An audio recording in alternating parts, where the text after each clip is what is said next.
আজকের রাস পূর্ণিমা উপলক্ষে আমাদের গন্তব্য ছিল তারাশঙ্করী পীঠ। তাই আমি সীমিত কিছু ছাত্রীদের এবং ছাত্রদের নিয়ে চলে গেলাম তারাশঙ্করী পীঠে। যেহেতু স্কুল ছুটি রয়েছে, তো সেই ক্ষেত্রে ওদের আর অসুবিধা হয়নি। খুব সুন্দর একটা প্রাকৃতিক সৌন্দর্যের মধ্য দিয়ে আমরা পৌঁছে গেলাম তারাশঙ্করী পীঠে। ঠিক তার পাশেই বড় ঝিল দেখা যাচ্ছে।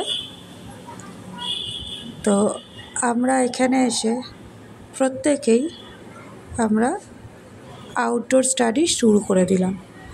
আমাদের প্রত্যেকেরই আউটডোর স্টাডি যখন কমপ্লিট হয়ে গেল, ঠিক তখন আমরা তারাশঙ্করী পীঠে ঢুকে গেলাম। কেননা তারাশঙ্করী পীঠে আমরা যখন পৌঁছেছিলাম তখন ঠিক বিকেল 3টে, আর তারাশঙ্করী পীঠে পুজো শুরু হয় এবং মন্দির খোলে বিকেল 4টের সময়। তো আমরা সেই 1 ঘন্টা আমরা আউটডোর স্টাডি করলাম। তারপরেই আমরা চলে গেলাম মন্দিরের ভেতরে। মন্দিরের ভেতরে গিয়ে প্রত্যেকেই আমরা মিষ্টি, মোমবাতি, ধূপ আমরা ইত্যাদি সব নিয়ে গেছিলাম। আমার কিছু স্টুডেন্ট উপোস করে গেছিলো, কিছু স্টুডেন্ট নিরামিষ খেয়ে গেছিলো পুজো দেওয়ার জন্য। তো আমরা সবাই মিলে আমাদের নাম গোত্র বলে প্রত্যেকের নামে আমরা পুজো দিলাম।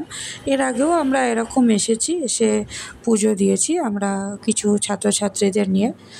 তো পুজো দিলাম। পুজো দেওয়ার পরে মন্দিরের যে পুরোহিত, উনি আমাদের আঁকা প্রত্যেকের দেখলেন, দেখে খুব প্রশংসা করলেন, এবং মন্দিরের যে বাবা ছিলেন উনিও আমাদের আঁকা হাতে নিয়ে দেখে প্রশংসা করলেন।